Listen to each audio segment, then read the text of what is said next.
So 2 days sila ngayon. Ito yung brooding area ko.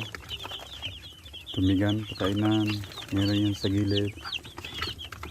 Yan, ilaw natin, incandescent, 2. Tapos yung normal light, no? LED light. Kainan, 55 pieces to. So ito yung brooding area ko. Ayan.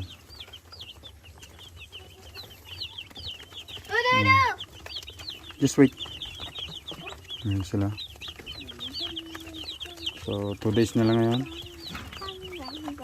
So carton lang yung nilagay ko. Kasi napakamahal yung bond paper. So less gasto. So diskarte lang yan. Pag brooding, no?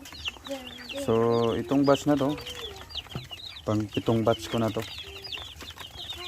55 pieces lang kinuha ko ngayon. Kasi inaayos pa namin yung para doon sa lagayan nila after 10 days. So ito sila ngayon, sigla.